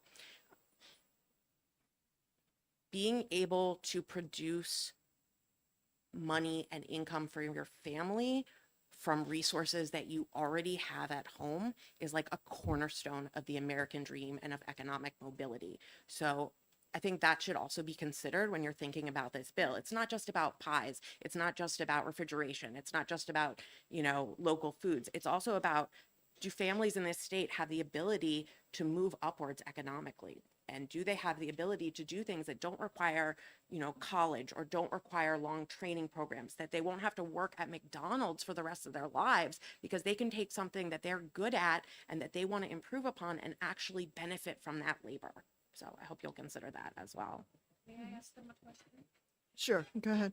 Are you in favor of utilizing the term artisan versus homestead food product? I don't care what it's called as long as we can sell the products. Yeah. Um, Yeah. I just want to like seriously, we just want to be able to make money doing the things that we're Yeah. doing and not have to go back to like working minimum wage because that's what you get paid as a line cook. Follow up, Mr. Chair, follow up. Sure. The reason I suggested the term artisan versus homestead is because many producers are not homesteading. They're not growing their own foods and processing them and selling them. You could be in an apartment in Manchester making cupcakes, but you're not homesteading. And the term artisan is very much in use in marketing these days. And it is also being used here in New Hampshire by the Concord Farmers Market that wants to promote farmers and artisans. Canaan Farmers Market and Artisans is how it's advertised. Wilmot Farmers Market features the artisans. And this is what many people express to me that they want to be called, that they are producing not a high school, baking experiment. It is quality, handmade, and that's what artisan means, handmade foods. So not everybody lives on a farm or can relate to the term homestead. I had boasted that I had not found that term used through the Secretary of State name registration, in advertising, Google searching, until I met Miss Paulson, whose company is called Yummy Cupcakes. And at the top of her card, it says Homestead Kitchen. So that kind of blew my assertion out of the water. And I asked Ms. Paulson, I said, if we were able to change the term to artisan, would it be a financial burden to change your marketing materials? And would you be in favor of the term artisan over homestead? So if she could respond. Sure. Thank you. My response was initially I felt a sense of belonging in my homestead title because the product was coming from my home. I do appreciate the elevation of becoming an artisan producer within my artisan home kitchen because again, I believe that we could elevate what the state of New Hampshire has to offer within its tourism, within its local communities, and in the duality of artisan and potentially a New Hampshire seal of approval, I think that you could essentially get a gold star when folks are coming into our state and stopping along Route 4 or 101, wherever they may be, and finding a market that has a artisan product with a New Hampshire seal of approval that they've met standards for safety and et cetera. So I believe that the improvement to artisan would benefit the state, the bill, and the producers. Finding happy ground for the farm, I don't know that someone who is producing something with their beef, I don't recall exactly what you mentioned, but I don't know that they want to come away from that homestead aspect.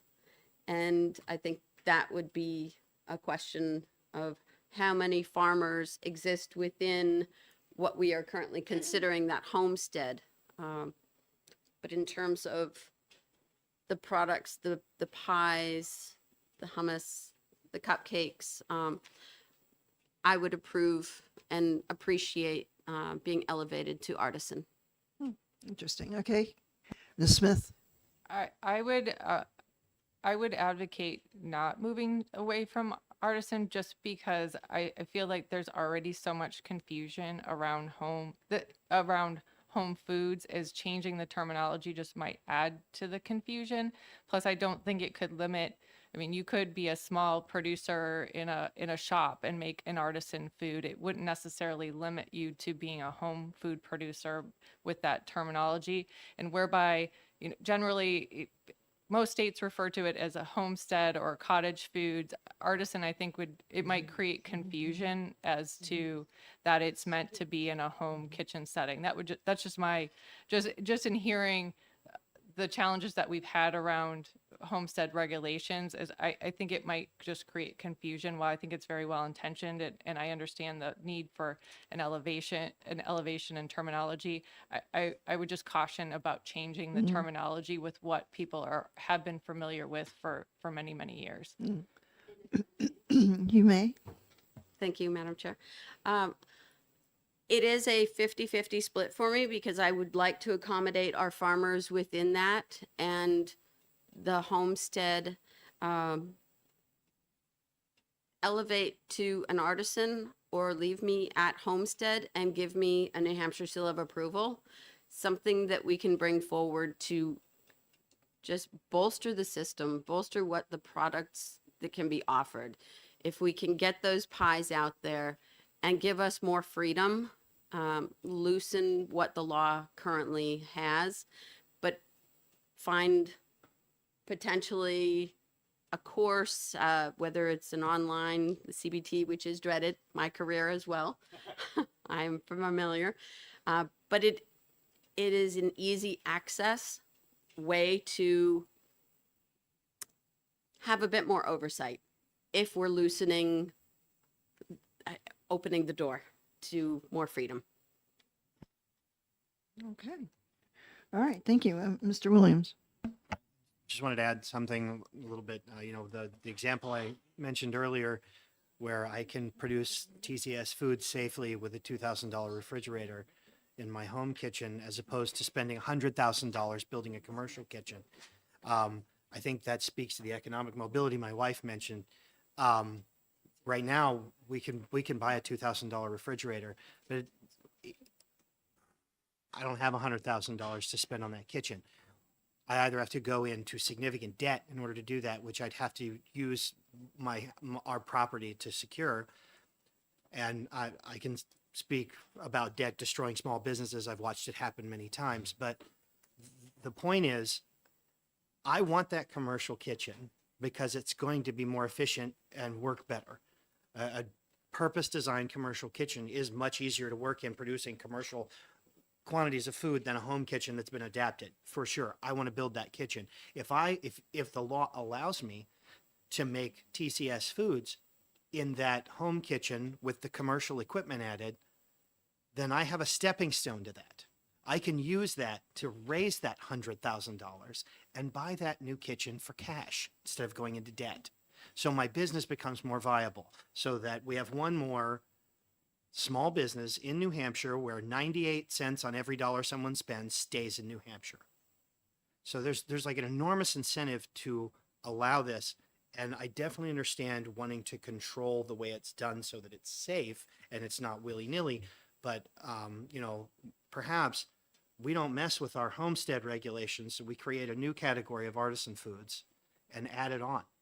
And because somebody can be doing artisan, be doing something a little bit different. I mean, I suppose that's a possibility. Because again, yeah, there's definitely people who want to stick with that homestead thing. There's definitely a connotation. There's subtext to homestead as opposed to artisan that communicates something. And again, from your standpoint, just changing the name on everything suddenly creates a lot of confusion. And especially if you then change some of the rules, now you've got another layer of confusion to deal with. But if you don't change this and just add something, add a capability that is allowed, allow a new thing, that is pretty simple and straightforward. Representative Comtois. Thank you, Madam Chair. I want to address a question to you. What would you see legislation looking like in order for you to do the stepping stone? In order for you to have some commercial equipment, but not be a commercial kitchen, and getting that to get to that next level. So just an idea. To be honest, I think it's pretty simple. The engineering requirements for commercial grade refrigeration and commercial appliances is extremely well defined.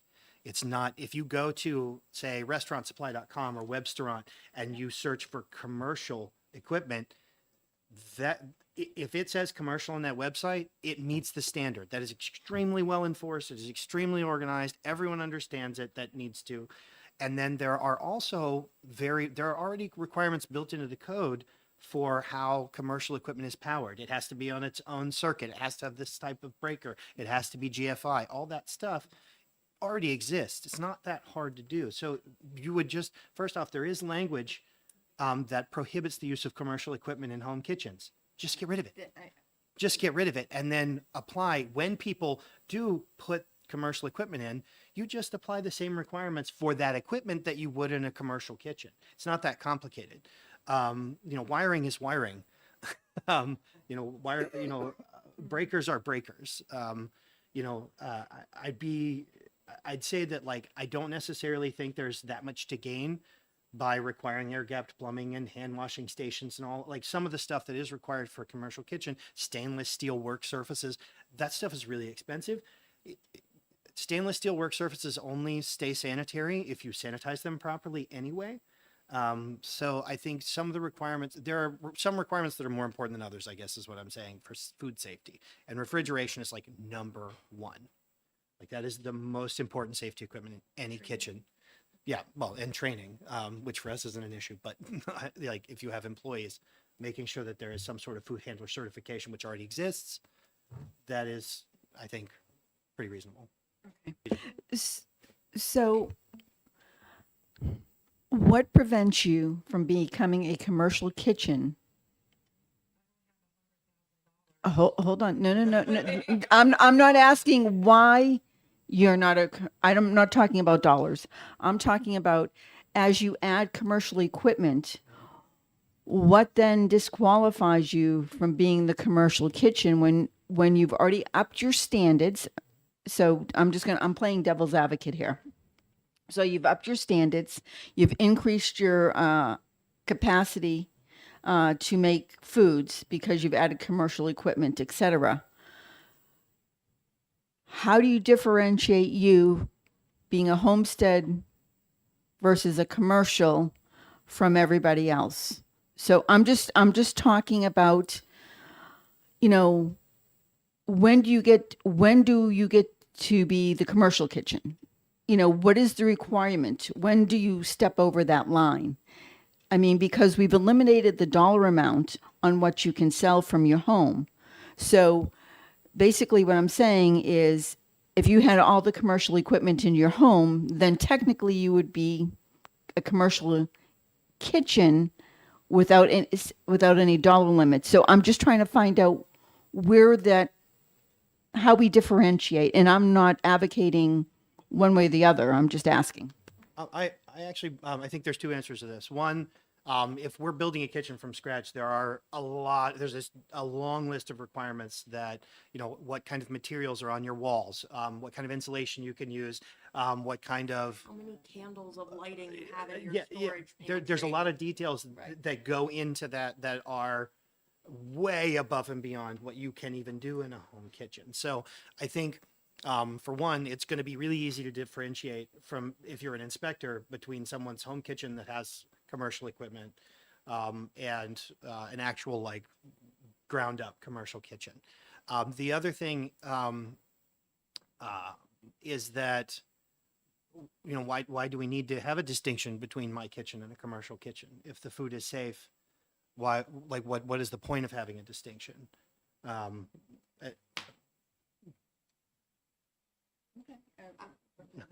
Representative Coulon.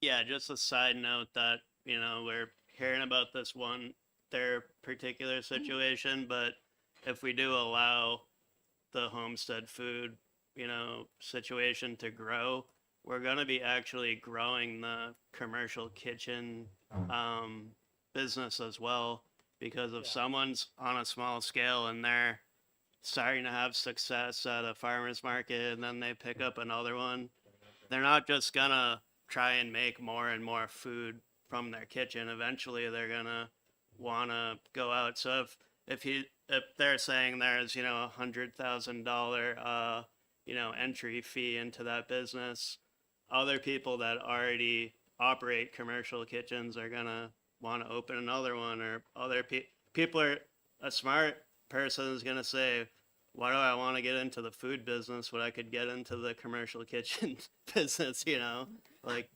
so, if we open this up a little bit, I think we'll see growth in that industry for sure. Oh, I absolutely agree. I mean, we've looked into buying some commercial appliances, and it's like, if we do that, and if I ever wanted to do homestead, then I'm disqualified. So I understand exactly where you're coming from. I'm just trying to look at it from all sides. So, We've like struggled with ways to kind of regulate scale, and the first bill I worked on, we got rid of the dollar thing. So now it's like, what are we gonna do? Regulate the size of your fridge? Like in that's what we're statute? That's doing, kinda, I know literally. it's a little bit weird. I just wanted to speak to that question as well. I think anyone who's making food out of their home either wants to stay a manageable size within their home, or they want to graduate to a purpose-driven space. I don't think there are a lot of people who would voluntarily just run a commercial kitchen for the rest of their lives out of their kitchen, because it is horrible. There's like butter completely filling your fridge, so you can't put your like normal meal stuff in there. It's like it's a nightmare from like a living standards perspective, because you're always prioritizing the business over your own standard. So the goal is always, I think, for people who want to produce a lot of food to get to the point where you can afford that beautiful shiny space where there's refrigerators and there's extra ovens and there's an ice maker, instead of having to like go to the store in the morning to get the ice, and like make sure there's actually room in your freezer for the bag of ice and all of that. So there is that, and then there's also something that's already pretty much built into the law as it exists now, which is that home-based kitchens are producing packaged foods versus producing like hot held catering food, and that's already in the statute. So I don't think that changing to being able to make TCS packaged foods is going to get you into a situation where you'll have people running little restaurants from their homes, although technically that is kind of legal with the occasional food service establishment stuff already. So I don't think there's really a conflict there. okay, thank you. And speaking to that, yes, I currently go to my market and I bring anywhere from 10 to 12 dozen cupcakes, which are certainly elevated compared to the standard cupcake, and I sell out most of the time. My kitchen is limited under the law, and therefore my ability to grow is stunted currently. If I could bring in a commercial refrigerator to allow me to keep more volume of butter. My shortening is stable. It sits on the shelf. My eggs, I need a space to do that. My family knows, and this is a little inside bit. My family knows that the beginning of December, that first week after Thanksgiving, the shopping stops because I need my refrigerator for eggs, butter, and buttermilk, because I'm going to a city tree lighting that has requested 42 dozen cupcakes for 1 8-hour period. And I pulled it off last year for the first time, and they asked me back. If I had that ability to have one more refrigerator, I could elevate myself. So that's So what I'm hearing, I mean, DHHS probably won't like it, but if we could just remove the word commercial appliances from the statute, that might solve a lot of the issues that we're sitting here hearing. Madam Chair. I would suggest, instead of just removing no commercial equipment, you could say any equipment that you can effectively like sanitize, wash, sanitize, and store would be kind of a better language because it would, any equipment that you can effectively wash and sanitize, because I think one of the concerns that DHHS has sort of put in their materials is that a lot of commercial kitchen stuff is bigger, so it's harder to wash in your home sink. So just putting something on there so that it's, you can't use a mixing bowl that's like bigger than your ability to clean it, is kind of an important thing. But just speaking to the commercial refrigeration and the commercial equipment, having a ban on commercial equipment in homestead food operations actually makes it harder to be safe, because you can't use the NSF stuff that is certified to be really easy to clean, or you're not supposed to. And it's also it's not really enforceable. It's not like DHS can come into your house anyway and look for it unless they suspect a problem. And so it really punishes people who are voluntarily following the law instead of the people who are just like, yeah, I'm going to break the law because no one can check.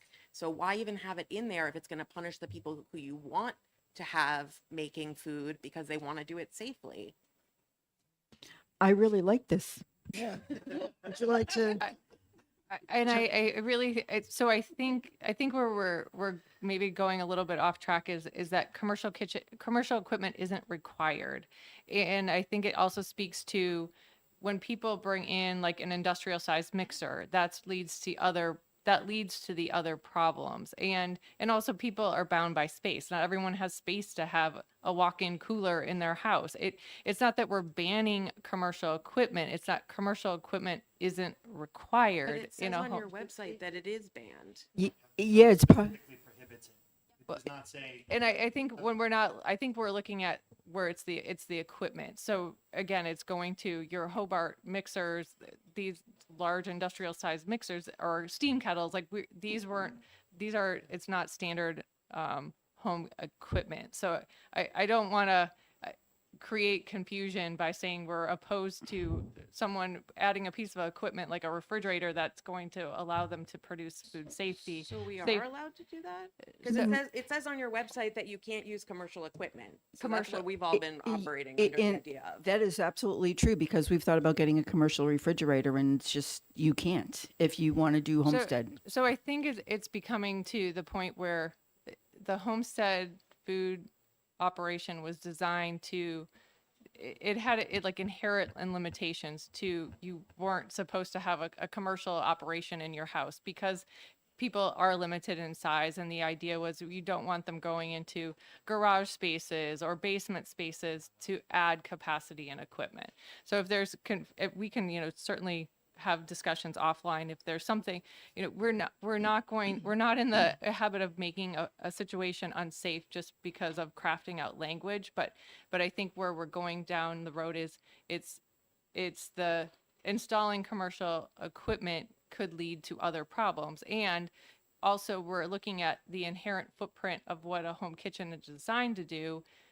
I don't want to like spiral down to a rabbit hole, but there could be other unintended consequences. Certainly your septic capacity is another thing that if you did have a commercial operation, you would be required to have a septic system that's sized appropriately. If you're having a baking operation where you are bringing in extra refrigeration, extra ovens, extra mixers, certainly you might have other unintended consequences from that operation.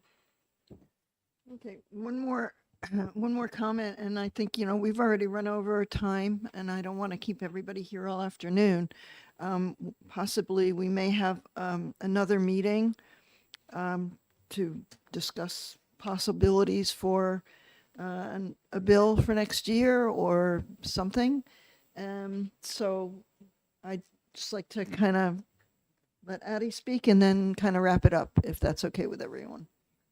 I just wanted to say that the idea that because it's your home kitchen, it's too small to produce a lot of food is kind of something someone who's never worked in a restaurant would say, because every restaurant that I've ever worked in was a lot smaller. The kitchen space was a lot smaller than our home kitchen, and our home kitchen is not big. Like, I'm talking, you can crank out food for like 120 people in like a very small period of time from a station that's as big as this, not even this whole table, like this two-piece table. It's not hard. You just have to be organized and you just have to work hard and like be very precise and think a lot about your menu and what you're going to serve.